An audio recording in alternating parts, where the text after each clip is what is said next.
Dude, there's one posting on eBay of a King Cobra wand that's going for like $666. I have it saved. Hang on. It's like be part of history. It's $420. Oh, $420? Yeah. $420.69. What a fucking Chad. Yeah. I still want one of those wands, though. Dude, I do too, but they sell out in like minutes. He only charges like $30. What does she make them out of? Can I see it? He makes them out of sticks, he finds. Well, now he makes them out of dowel rods because he's got a lathe. He's got a lathe? Who gave Yeah, him he a has lathe? a wand lathe. Who the fuck gave him a lathe? If you watch his videos, it's sitting on that table in the back of the room. Oh, I don't know if Let you me saw. see it. I don't know if you saw, but like a few days ago, he posted a video of him making it. Yeah. On the lathe, dude. I didn't watch it, And though. it snapped at the end. I was watching his meatloaf video last night, though, and I was super fucked up. And I had to stop watching it because it was just so cringe. So I know.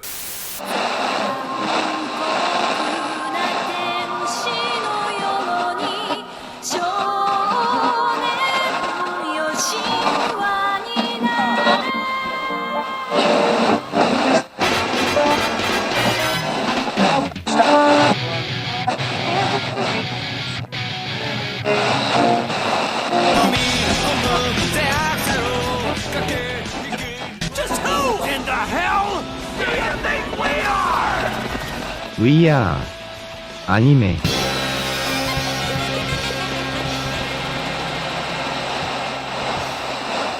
Men of Misfortune, sponsored by Botanicana and Herbal Hemp Company. Oh, with that being said, jail food, stealing bug bombs, and roach-infested vehicles aside, we would like to welcome you to another edition of And Now I Mention Everything.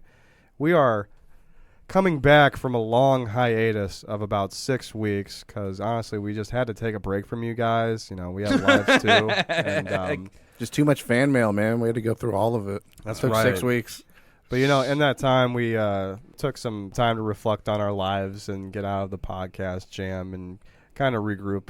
And it feels good to be back to it. I'm happy to be sitting here across my fellow hosts here. Mm-hmm, me too. And we've got some fun stuff to talk about with you guys today. A very, very prolific movie, as a matter of fact. We won't get into that just yet. I wanted to extend a huge, huge, huge thank you to all of our listeners for the amount of downloads we had last month.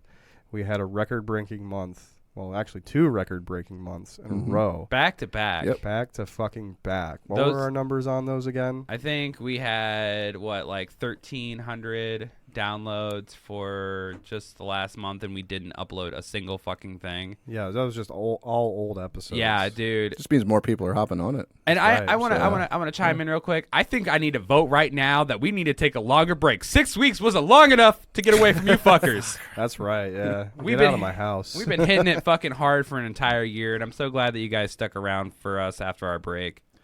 Yeah, because we're very excited to be back here. At least me. I don't know. I'm fucking not. I'm definitely ready to talk about some things, but I wanted to talk about you guys first because without you guys, we probably wouldn't be doing this, honestly. At least I wouldn't be. I don't like talking. I wouldn't be. I'm here for Tyler. I wouldn't That's do right. it, even if there was $100 in this room. It's all about the money. Oh, fucking Benjamins, make them rain. No, this is man. definitely our labor of love. It's our baby. Oh, you yeah. know, we love doing it. We really are grateful you guys like listening to it too. So it gives us more motivation to do it because then we're not just doing it for us. Exactly. You know? Yeah, the feedback that I get from a lot of my close friends and other people is they love the show.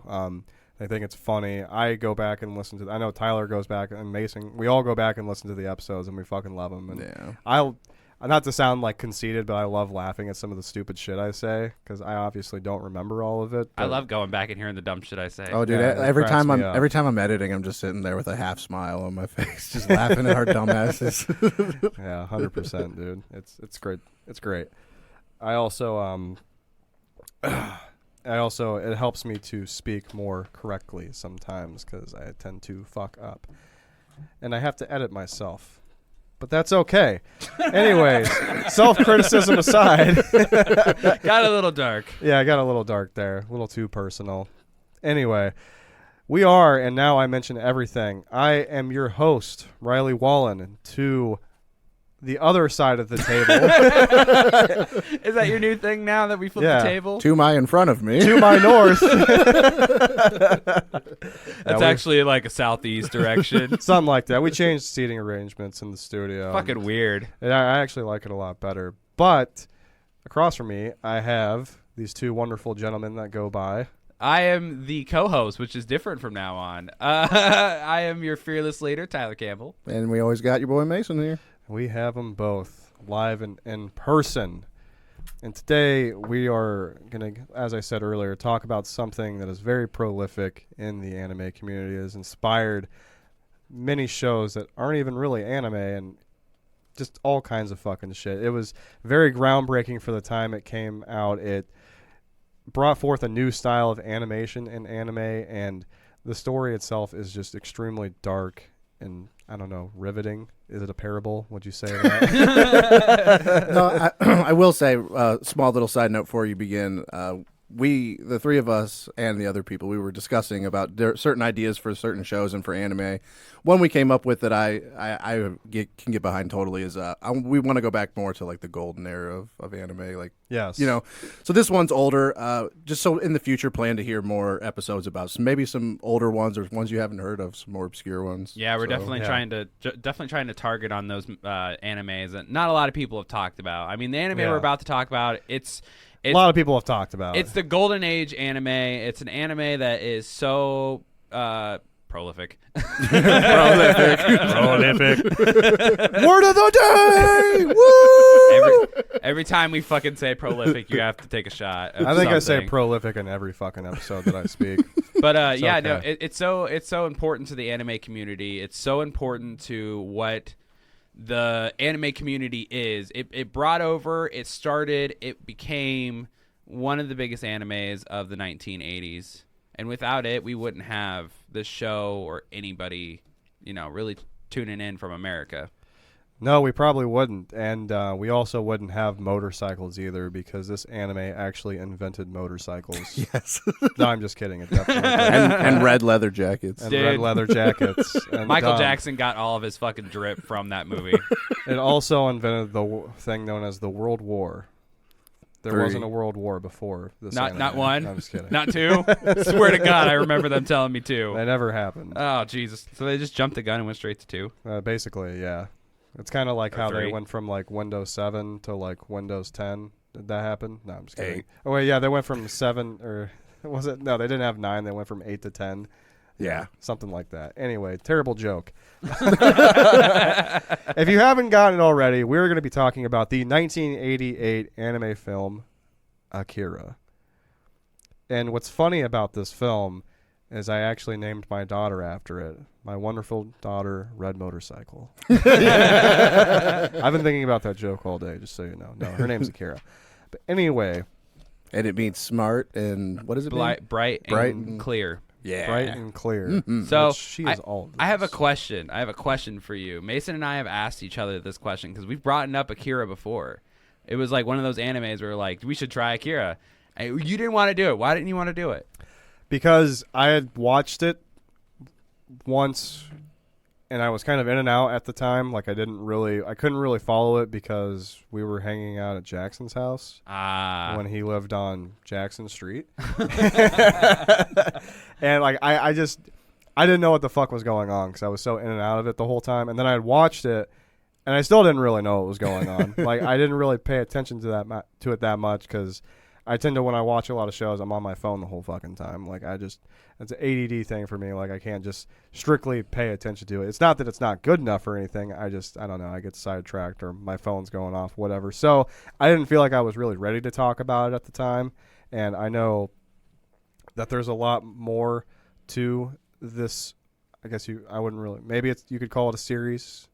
I would say IP. I don't know. IP. Yeah. That covers all of it. Yeah, I don't really want to try to do a deep dive on it if I don't know everything about it. But as of today, I've watched it 3 times, and I feel like I understand it. You watched now it 3 more than ever. times? Yes. You watched it 3 times a day. No, as of today, I've seen the as movie. of today, I thought I've seen the you movie sat 3 down and times. watched it 3 times. I was like, damn, that's like 7 hours of your life. Yeah, I don't have that kind of time. No. I missed I have that. it on my hungover day off. I mean, I guess I could have. I was thinking about watching it earlier, but I didn't. So anyway, as I've said for like the 5th time now, very prolific, inspired so many fucking things. One of my favorite things about this is, as I said earlier, it inspired a new style of animation for the period that it came out. Instead of like your normal like 12 drawings per shot or per frame, I want to say, I think like it was like what, between 16 and 24 drawings went It was into 12, like between 12 and 24 per second of every second of that movie. Yeah. And so like they went above and beyond to really make this thing, and we were actually looking into some facts earlier. It was a total of 160,000 drawings that went into a 2-hour movie. Jesus I Christ. mean, talk about like a painstaking process, and I believe that they started production on this in 1983 or 1982. 1982. Yeah, which is actually when the manga first premiered. And those of you that want to read the manga, if you ever feel like it, go to your local bookstore or get online. It's a giant compendium of like all 6, I want to say chapters. Yeah, there's 6 volumes. 6 volumes, yeah. And I personally haven't read it yet. I don't think it's too terribly different from the movie, but I want to say, you were actually saying earlier that there's something about like from, I don't know, go ahead. Yeah, so I got that in the story. It's so basically they started out halfway. It's like through volume 1, almost all volume 1, and then the end of volume 6, and then everything else was made filler because the anime itself was still being worked on, kind of like Full Metal Alchemist.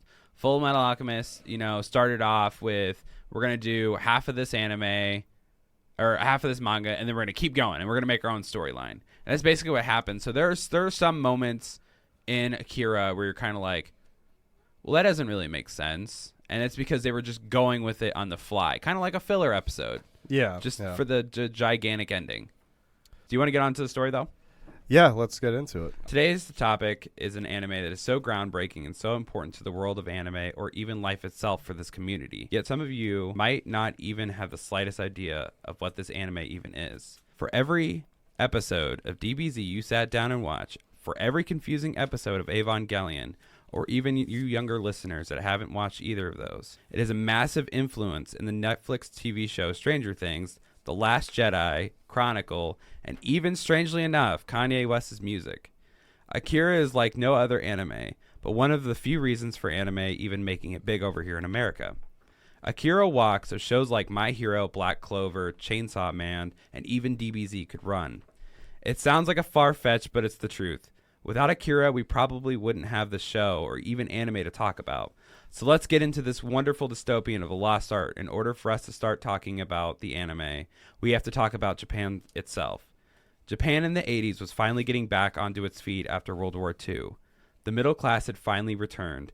The economy was booming, the growth in the people was at an all-time high. In the 1970s, only 49 animated feature films were made. But in the 1980s, the number exploded, bringing the count to 220 films. And on that list, Akira bringing what is known as the golden age of anime. No, this wasn't the start of everything when it came to anime. Hell, anime had been a thing in Japan for over 30 years. But by this point, some animators had 30 years of experience, clashing with this brand new generation of animators not obsessed with fan service, pandering, or even different genres of anime. In my eyes, anime at its purest form, anime made for no one, so it could be loved by everyone. Akira was funded by what we call, in the music world, a supergroup. It was created 7 at this time, a massive animation studio. Kodashi, Maichi Broadcasting System, Bandai, Toho, Laserdisc Corp., and Sumoto Corp., which brought the budget to the film to be around 8 to 11 billion yen, which matched that of what Disney is putting out for their films. Which is why I believe that this anime was done so well. They had the money, the people, the attention to detail that hadn't been done yet. It surpassed Studio Ghibli films with 12 to 24 drawings per second, making the anime flow like water. Akira was originally a 6-volume manga made by Karuto Anatoma. I probably fucked that up.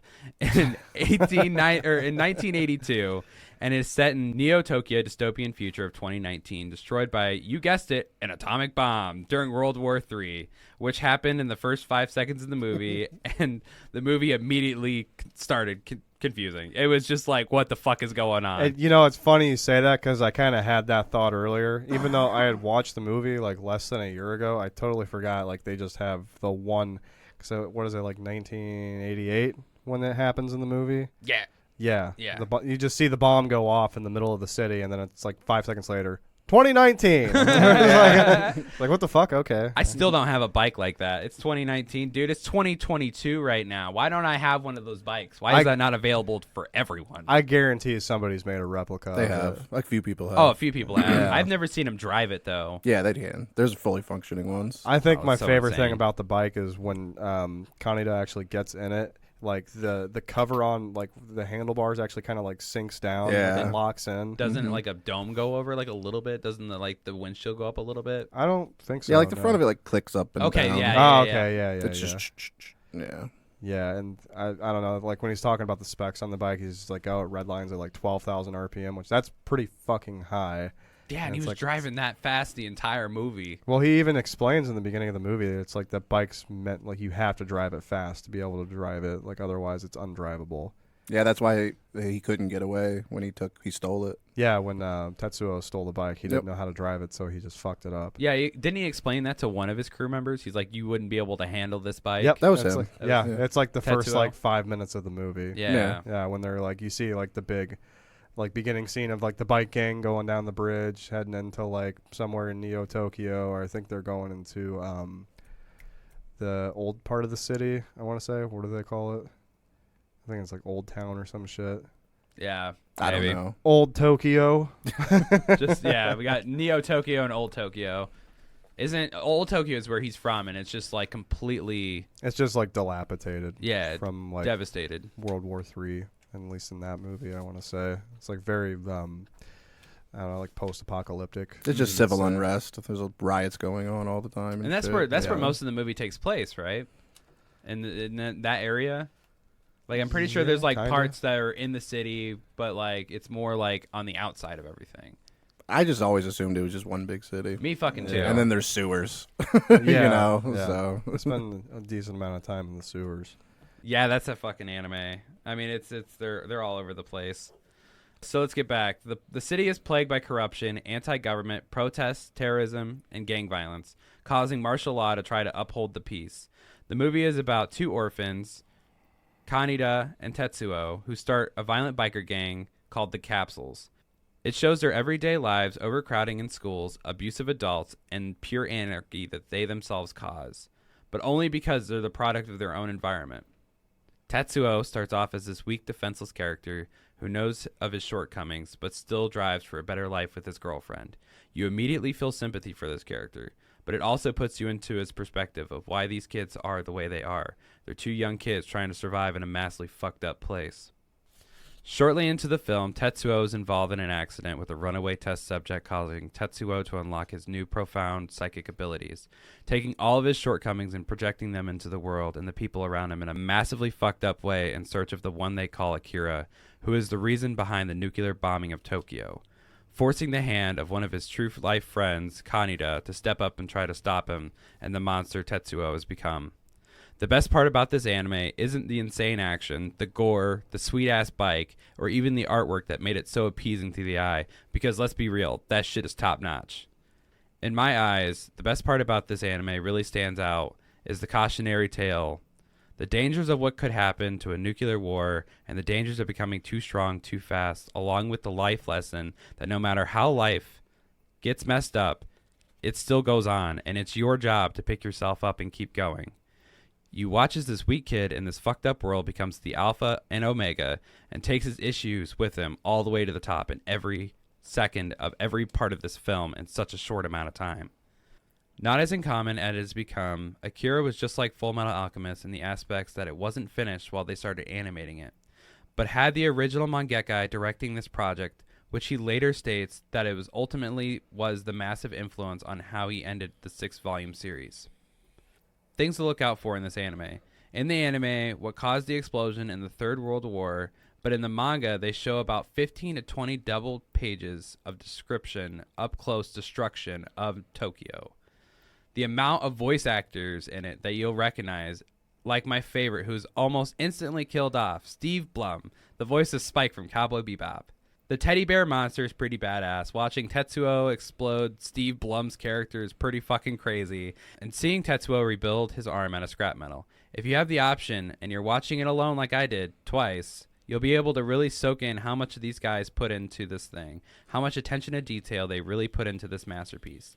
Fun fact of the day. Fun fact of the day. The first time this movie was aired in America was December 25th, 1989, a week after the first episode of The Simpsons was aired. Anime at this time in America's history is very bleak to say the least. Any film or show to hit that screen was met with harsh reviews and extreme American edits. But with every hardship this anime had, only made it stronger. And in my eyes, what really made this anime stand at the test of time. Because Akira Manga Entertainment was born and it co-produced a little-known show that we know, like Ghost in the Shell. It was mainly to thank for bringing over titles like Bleach, Naruto, DBZ, Digimon, and so many other states. So all in all, Akira is one of the most important anime movies that have ever come to the big screen, or ever made its way to the States. Next time you're watching Samurai Jack, Perfect Hair Forever, Pokemon, Ninja Turtles, Batman and Robin, and see that sick-ass bike slide, and see that sick-ass futuristic bike, just think to yourself that comes from something that still stands to this day and influences the people who made the shows we watch and brought something over here that still brings people together today.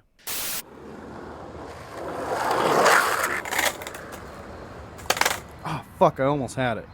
Oh, shit, what the... Get the fuck out of the way! Hey, fuck you, man. I'm trying to skate here. Hey, man, what's wrong? Dude, there's nowhere good to fucking skate. I keep busting my ass on, like, concrete and sidewalks. I'm just tired of it, dude. Hate this town. Why don't you go to Hollywood? Hollywood? What the hell is that? It's an all-action, sports-friendly, 8,000-square-foot indoor skate park in Dubuque, Iowa, with 2,000 of that in a separate area, which can also be used for party rentals.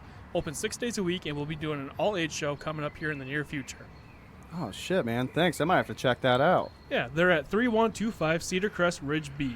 And when you go there, use the code MISFORTUNATE for a half-off lesson or $5 off a day pass, which is normally $20.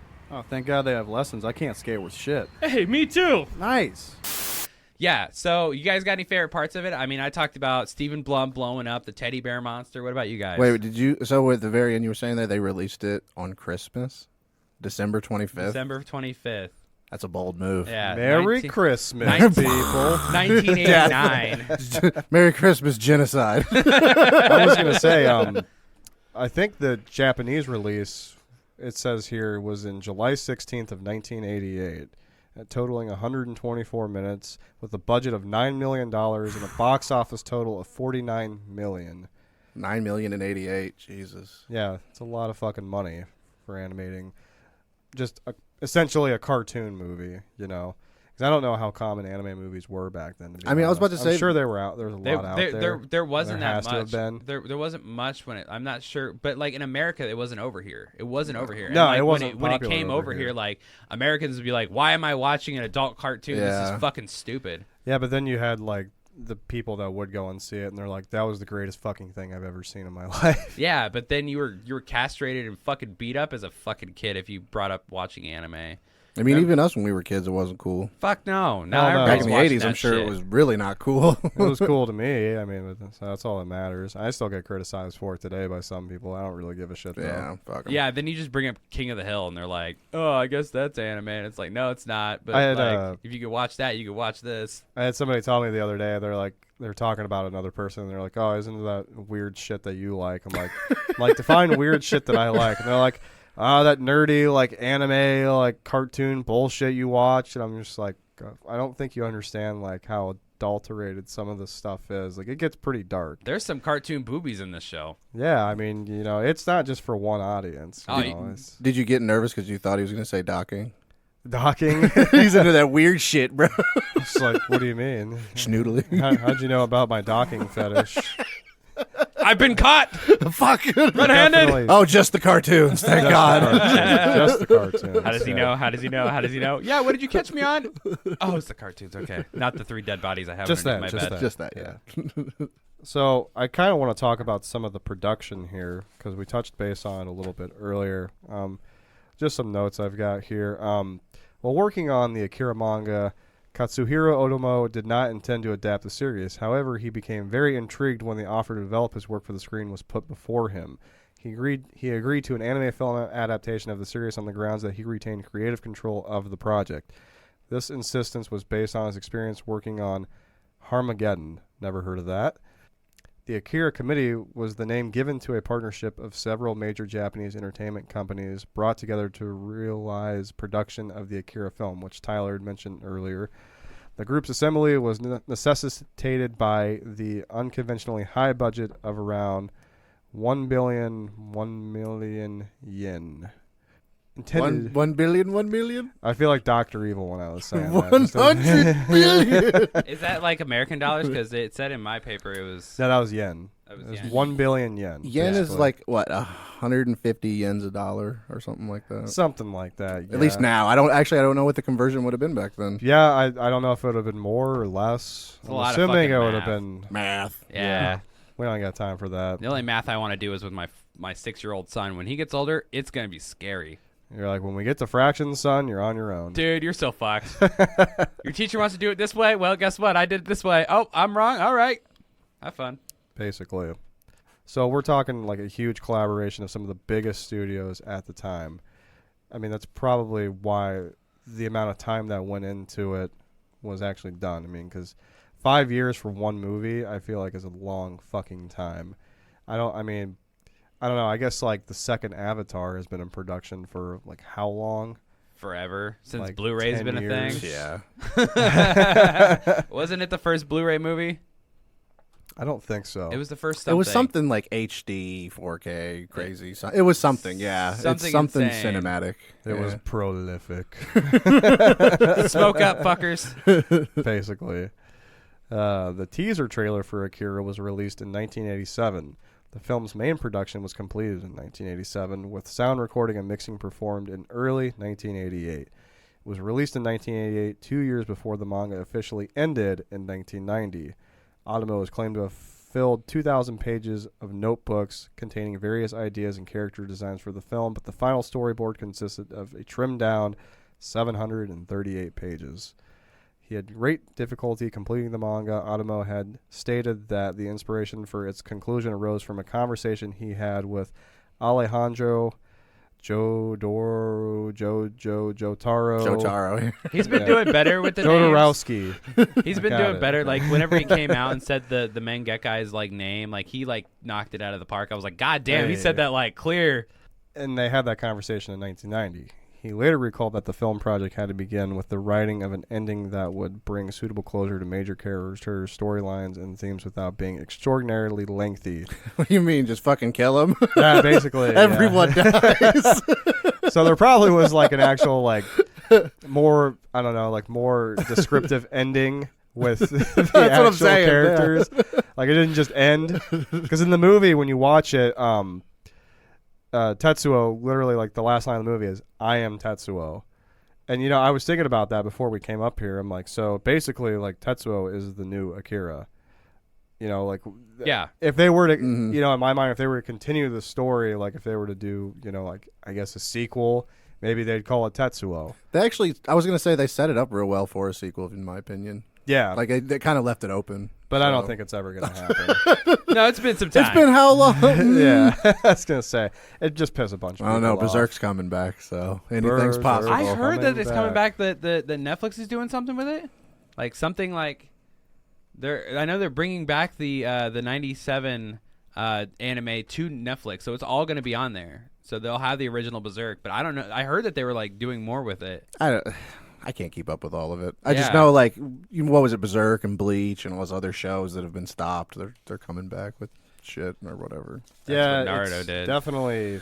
I think it's definitely fan driven. What a comeback, though! What a comeback! Going from like 1989 and then reappearing in like 2023. I mean, it just goes to show you that, like, the fan base, we were all Never they were died. young, and now we're older, and they're like, all right, you have jobs and money theoretically, and you're a functioning member of society. What do you want? And they're like, I want my old cartoon back. You know. I'll pay you. And they're like, okay. Like, better roads, more fuel efficient cars, cheaper prices. Just bring the show back. I'll be fine. The infrastructure of the world is going to go to trash, but we're going to have like the best animes. Right, like this. Bringing the show back will fix the economy. Damn it. Botanicana, an herbal hemp company with over 13 years of legal cannabis experience that strives towards educating guests on the health benefits of hemp and CBD products. A family-owned, farm-to-table business with the goal of making your quality products for your health and becoming your local source for all hemp products. Have questions? Stop by your tri-state Botanicana locations today in Galena, Dubuque, and now Platteville. Botanicana, open your well-being. I did want to add also that its first television premiere was on the Sci-Fi Channel in America in the 1990s during their week-long anime events and Saturday anime blocks. You said Wong. They had an anime block in the 90s? That's on cool. Sci-Fi Channel, apparently, which I did not know. So I could see that. Nice. Yeah. Sci-Fi Channel is actually not that old, I figured. Dude, found out Sci-Fi when I was a recently. kid was the shit. Stargate? Loved it. Loved Sci-Fi. I dude. couldn't do some of the movies or shows on there. Like I've always noticed this, and I've kind of dubbed it like there's like a genre of shows, like sci-fi shows or like sci-fi channel like shows or sci-fi channel movies. Like usually just have like really terrible CGI and stuff like that. Yeah, like how like the Oxygen Network has like their own theme of like Yeah. everything's the same pretty much but different. yeah. Like they have like C-list actors. Yeah. They've been like a side character on like a major Hollywood movie, but they're like the main character of the Sci-Fi Channel movie. Like, what was that show? Oh, what the fuck was it called? Like, I think it was just called like iZombie. It was like a knockoff Walking Dead show. I can't remember the name of it. Oh, yeah. You know what I'm talking about? Yeah. But like the main character of it is what's his face from Road Trip, the skinny guy. Really? Yeah. I know you're talking. I don't know his name though. Yeah, he was in like Road Trip and Hustle and Flow Mhm. and stuff like that. But he's like the main character of it. I'm just like, okay, well that's weird, but I don't know. I tried watching it Z Nation. That's what it is. Okay, I've heard of that. Yeah, I tried watching it one time and I couldn't get into it because, like I said, Sci-Fi Channel. So you don't think they could ever bring this back? Akira? Yeah. They came out with something after all this time. They've been secretly working on it for all this time. What a fucking move. I would honestly think... Would you hate it? I mean, you guys, we were all wrong. Well, Mason wasn't, but we were wrong about the Dragon Ball Z movie. So let me ask you this. I'll 100% admit it. I was wrong. You guys came back and you were like, it was amazing. And I was like, all right, I was wrong. How would you feel about a Billy Madison too? Ooh, but like Billy Madison, Adam Sandler ages. Anime doesn't. Right, but what I'm getting at is some movies don't need sequels. Some movies are just fine by What if it was like a themselves. remaster? Do you think that I they would think the be able- only way that they could pull it off is obviously if the guy that owns the IP rights agreed to it and they did it in the same style they did back then. You would think they would have to do it in the same style. I don't think if they used CG or computers at all, it would hold up. I think, and like, I don't think there's, and I don't know. I doubt there's like a whole bunch of animators out there that used to work like they did in the 80s. No, you know no, what I'm no. saying? Like, You no can't one even- really does that anymore. It's the guy from One Piece does, but he's like prolific. prolific. But yeah, no. Anytime we say prolific, I picture it like something you'd see like a cutaway in a show where like it's like, you know, like the words getting written out and then there's like a little bit of like stardust. I was about to gleam, say, like, at the end of it. I think of like the more you know, Rainbow. Yeah, exactly. Yeah, and it's just like, you know, just kind of pans across the screen. Every time you guys say prolific, I hope somebody's taking a shot Change the right now. name to Now I Mention Prolific. Basically. So there have been some adaptations that almost happened with this IP. In 1988, Taito released an Akira video game for the Famicom exclusively in Japan. Mm-hmm. Another game for the Atari Jaguar, the Super Nintendo, Oh the shit, Genesis, we got to it. and the Sega CD was being developed, but canceled along with prospects of another Akira title for the Game Boy and Game Gear handheld consoles. International Computer Entertainment produced a video game based on Akira for the Amiga and Amiga CD32 in 1994 to coincide with a DVD release in 2002. Bandai actually released Akira Cycle Ball, a pinball simulator for the PlayStation 2. Nice. I would play the ever-living shit out of that. Some pinball. Sounds fucking great. I love anything pinball. It could be like, I don't know, a bunch of naked dudes and like their dicks are like the dicks is the the paddles. no, dude, the fucking dick is the fucking pole The paddles, thing. Yeah. I mean, no, I'm just kidding. I wouldn't go that Fucking far. spring. Well, I was gonna tell the people too. I collect Super Nintendo stuff, so whenever anybody mentions that, I get instantly intrigued. So I Googled it, and yeah, like Riley said, it was canceled. But I guess in 2016 there was someone that found the demo for it because it was for the Super Nintendo and the Sega Genesis. And they found the demo, and it's online on YouTube now, and you can watch it. It looks pretty cool. We watched it before we did the podcast. It was a side scroller when you were and a first person like Doom too. Yeah, so when you were Tetsuo, you were you played the first person shooter and you had your psychic abilities. And then Kaneda was a side scroller. He was like going through the sewers and stuff. Yeah, it looked pretty cool. You should check it out. I'm definitely going to check it out after we do this episode because I want to see it for myself. Another adaptation, which I've heard to be in talks before, was a live-action film.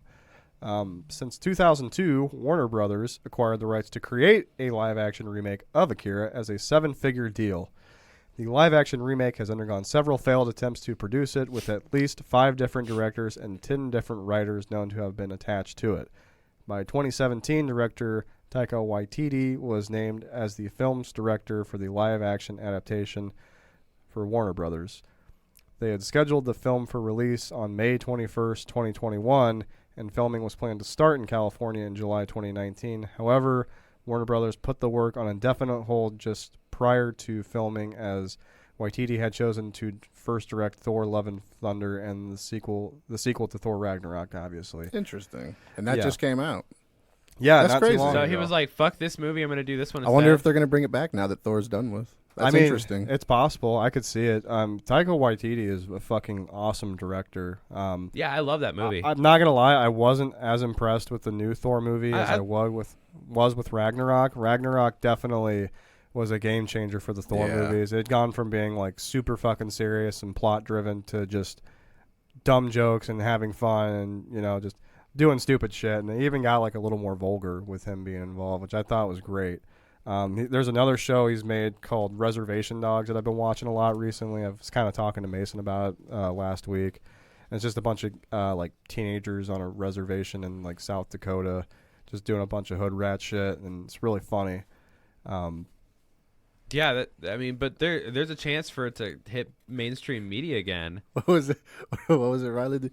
Woo, Indian knife man. Oh, William Knifeman. So, If you know that meme, you know it. yeah, that's actually where it comes from, is Reservation Dogs. That's funny. I've seen it like with a bunch of Call of Duty TikToks and stuff like that. Like some guy will get stabbed with a knife and then we'll cue that clip. You know my name? William Knifeman. If you guys haven't watched Reservation Dogs, I definitely recommend it. I don't think it gets enough attention. I've been wanting to watch it for a while, and then I finally just pulled the trigger on it. And I'm glad I did. Sorry to cut you off, Tyler. Yeah, I mean, do I think it's coming back? Is that what you're going to ask me? It can me? hit mainstream media again. What if it came back? I mean, honestly, it's kind of crazy that they've had 10 directors. I mean, imagine this being your big break, and you're like, oh yeah, I'll tackle this almost impossible anime. Got it. Well, now they got this guy that's really good. They got the technology, and he's been in he's taken on a lot of big projects that have done really well. So I think if they put the right amount of time and effort into it, they can make it happen. Wow, dope. How dope would it be if he was like, all right, I took a break after making Thor: Love and Thunder, and then he's like, all right, Akira. got back to it. All right, Yeah. cracks the knuckles, just ready to go. Yeah, it probably wouldn't come out until like the next decade or something. If you're listening to this in the future, we're right? Yeah. Future me, take notes. Basically. I'd be all for it. I honestly would watch the shit out of it. It goes back to our conversation about live action, man. I don't know. It's just sour taste in my mouth. Yeah, Always will be. There's some that do it good, like Aron and Kenshin. Dude, if they fucked up Akira, there would be riots in the streets. I'd cry. I'd Yeah, it would be. I think that would put the nail in the coffin. That like it'd be a giant signature. I mean, I thought DBZ would have been enough, but they kept going because everybody's like, "Oh, we're gonna do this," and it's like, man, how about no? How about we don't and say we did? I just want to. Who are the people in the polls they take? Are like, do you want this live action? Who are the people saying yes? I feel like they're the people that like hate anime people, and they're just like, yeah, make it live action. Yeah, you get some like dude on the street with a mic, and he's like, "Yo, you want to watch a cartoon about this guy who rides a motorcycle, and there's psychic abilities, people blow up? No, I don't like cartoons, but if you made a live action, I would watch it." So dumb. They're gonna make it like a Netflix series. That'd probably piss me off. Oh, yeah. Not gonna lie. Oh yeah. I think I'm one of the only people I know that gets aggravated over a lot of the things Netflix puts out. I think it's just like recycled garbage show after another recycled garbage show. Like it was just like the dumbest plot ever. Like I don't know. It's really annoying. Like I've said it before and I'll say it again. Netflix will make a show about fucking anything. Oh yeah. When are we gonna get our show on there? Yeah, right. Like Netflix. What the fuck, man? I mean, we need. Great, they're gonna be blowing up my DMs. Yo, let's make a movie. We'll make a show about planting fucking a garden. And we're gonna make a show about house. snake, your banana snake. Dude, every day just close-ups. Just close-ups of banana. The show is just gonna be me like walking in this room once a day, like spraying water into the tank, and then like that's it. Hey, Japanese people have watched crazier shit, so I think somebody would watch it. I mean, there was the guy who got the apartment building thing. I was like, we're gonna talk about that in another show. I think. Aren't we? Yeah. Stay tuned for that shit show. What was his name? I can't remember. Japanese as fuck. Oh, yeah. Jesus Stay Christ. tuned for that one. That one's gonna be an interesting dude, one. it's gonna be a crazy episode. Hey, what's going on, guys? It's Tyler, It's Talon, and we're from Misfortunate Media. and we're here to talk to you about BetterHelp. Listen, guys, we get it. Life is hard. Life is stressful. This country doesn't take mental health as serious as it should. This is where BetterHelp comes in to help. Everyone here deals with some form of depression, stress, fatigue, and exhaustion. So we partnered with BetterHelp to help everyone who wants it. Use code MISFORTUNATE at betterhelp.com, misfortunate, to get 10% off your first month. That's better, HELP.com/misfortunate. Stay misfortunate and always listen to mom. Back to Akira. What we got? So Tyler kind of touched base on it earlier. I want to talk a little bit more about it. Probably one of the most famous, recognizable things from Akira is the infamous Akira slide. Mm-hmm. And the Akira slide, which for those of you who have seen it, it refers to a scene where Kaneda slides into view with his motorbike as he uses a sideways slide to bring his bike to a halt. Now, not only is that like one of the coolest fucking scenes ever in an anime movie, it was so cool that it inspired, I mean, I'm looking at probably like, I don't know, like 30 different series right here. And I'm just going to go ahead and list every single one off that I see. We've got Batman the Animated Series in 1993, which Tyler mentioned. You're Under Arrest 1994, Gargoyles 1994, Air Master 2003, Teenage Mutant Ninja Turtles, the series that came out in 2003, Yakutate Japan 2004, Super Robot Monkey Team Hyperforce Go. Love that show. My favorite. 2005. What a time for cartoons. Teen Titans in 2005, Gurren Lagann in 2007, Star Wars Clone Wars, Yu-Gi-Oh, Pretty Fresh or Fresh Pretty Cure, no idea what that is. Lupin the Third versus Detective Conan in 2009, Pokemon Diamond and Pearl, Durarara in 2010, Adventure Time, Clarence, Ready Player One, Marvel Spider-Man in 2018, among many others. Several live-action films have also paid homage to the Akira slide, notably in X-Men Orange Wolverine, and most recently, Nope in 2022, which I really would like to see that movie eventually. What's Nope? It was a Jordan Peele movie that Oh, just came out. Oh, yeah, that's okay. dope. Yeah. That's dope. I know he's a big fan of anime. No, it's not dope. It's Nope. Yeah. Well, all right. I see what you did. You're thinking of the shitty Netflix movie about the 14... I'm just kidding. That is a movie. I really want to watch Nope. It's I've heard a lot of... I mean, we're getting a little off topic here, but I've heard... I don't know what the fuck it's about. I've heard it's like about angels, and I've heard it's about aliens, and I've been wanting to watch it, but it's like $20 on Amazon Prime to fucking rent it. I might watch that tonight. Dude, coming over. I'm about to rent that Watch shit tonight. But all right, let's get back to Akira. Continuing on, as far as cultural impact, minus the slide, this anime set the stage for, I think, pretty much every like Neo Tokyo anime you can think of. You mentioned Ghost in the Shell earlier. Yep. I think even, I don't know. Like, would you even say, like, maybe Cowboy Bebop? Not so much. I could see it 'cause with it's the not- futuristic feel to it, and I wouldn't I could see it being like, I don't know. That's a hard question. Some that, more common, obviously, Pokemon, Dragon Ball, and Naruto. Original Dragon Ball was around the same time. I think the manga was actually before the Akira manga, I want to say. Yeah, probably. Yeah, a lot It of was it like kind 83 of or reminds me of 60. like the Neo Tokyo. It reminds nope. me a little bit about kind of like Cyberpunk a little bit, but like less Yeah. futuristic. Yeah. And I just lot looked less it up. Trash too. Yeah, I just looked it up. It's funny because Blade Runner came out in 1982, and that's There's when they another- started Yeah. this. I wonder if that was like somewhat of an influence because they're not exactly the same, but it's just shitty future. So kind of. I'm glad you mentioned that because I want to talk about Blade Runner for a second. I personally think that movie is a little overrated. I watched it Damn. recently, and I didn't think it was bad. I didn't really think it was great, though. I think- I mean, I understand kind of what it was about, but at any point in that movie, I wasn't just like, oh my God, this is blowing my mind right now. So what I think it is I will half agree with you. The story is kind of like blasé, but like the atmosphere. That's what I take away from the movie. The Yeah, atmosphere yeah. of it is really done really well. Yeah, like that's what I think aesthetically- it's famous for. But like, yeah, the story and like the plot and the writing, it's just kind of meh. I mean, Yeah, like guys sent out to fucking hunt down like basically robot Yeah. humans, and falls in love with robot human girl, and like that's it. I don't know. I didn't really take away much from it. Like, I don't know. I wasn't really that. just the impressed. city. Just take away the city from Yeah, it. the aesthetically, I thought it was really pleasing, and I think Kira Timeline drew thing. a lot of influence from that. So I Definitely. wanted to talk about this. I mentioned something earlier. I don't know if any of our listeners remember Chronicle, but it is like the most blatant fucking ripoff off of Akira minus the bikes. Is it animated? No, No, it's it's a a live live-action action movie. like Okay. psychic movie, and like one of the friends goes power hungry, Right. Yeah. So if I remember right, gets all deformed and shit too. So it was in that era of movies around like the early 2010s where, like, you remember when Project X and movies, Found footage. yeah, found footage, Yeah. movies basically. There, at that point in time, like for some reason, Hollywood was like, we need to make all these found footage movies.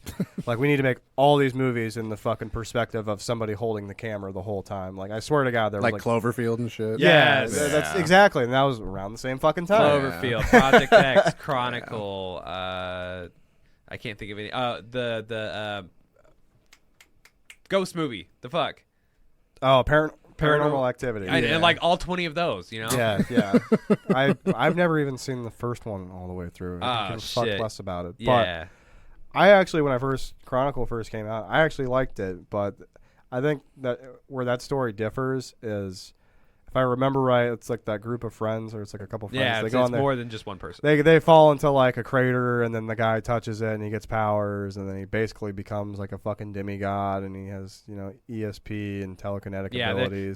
they all three get it, but only one friend really hones in on the abilities. Like they are Yeah. able to do it, like they're able to fly and like move shit, but like he's able to move shit. Yeah, and he also has like a really abusive home life and everything. Yeah. and he's just like he's like the kind of person that shouldn't get those abilities because he's gonna turn into the fucking villain. You know Yeah, what I mean? absolutely. Exactly like Akira. Yeah, I Yeah. was gonna say, and that's where it Yeah. relates to Tetsuo because that's where they drew the influence from. Because Tetsuo was a troubled kid who I believe lost his parents, and during I don't think it was during the World War. Maybe It just said he was an orphan, I think. I Yeah, don't he was think it just an told you. orphan, and he was kind of always second fiddle to Kamida. Like Kamida's always pulling him out of the fire, saving his ass, like taking his battles for him and whatnot. And that's how he finally gets into that accident and gets taken away, and then psychologically starts getting fucked up because of all the studies they do on him, and then like he starts linking with. We're going to call them the Benjamin Button trio, as I like to refer to them, because I can't remember all their names. And that's when he kind of just starts to lose it from there. And then he's finally like, oh, shit, I'm powerful. I was going to say, it's up until that point, he's like scared, and then he realizes he's super powerful, and then he just, super power hungry, and just says fuck everyone pretty much. Yep. Yeah. I remember the kids' names. We had Little Timmy, we had Olga, and definitely there was a Harold. Yeah. Harold was the guy in the wheelchair. Yeah. Without wheels, the floating I was gonna say, Professor X chair. He definitely had the Harold haircut going on. You know what I remember mean? their names just like it was yesterday. He looks like Wilson Fisk from Daredevil, like CEO type, big, short, fat guy in a chair. So, with that being said, we've talked a lot about Akira. We've talked a lot about its influences. We've talked a lot about what it's inspired. For those of you that have not seen the movie yet or read the manga, take the time, do either. Do both.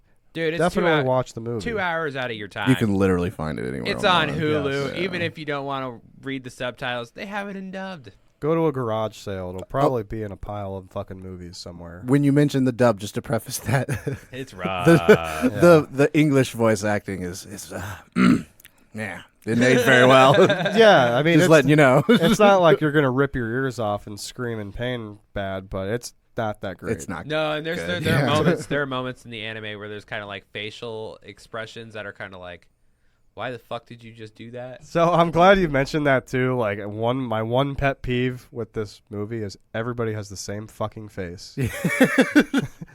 Like they have the same eyes, Except for same Akira's mouth. eyes, right? That's the only Yes. different one is Akira's eyes. That's how you know That's he's how you Akira. know. And I'm glad you said that too, because I had that thought earlier. Yeah. Just like that's how you know it's him. Yep. He looks different. He's got the almond eyes. Super Asian eyes. He's got Tyler's eyes. Oh shit!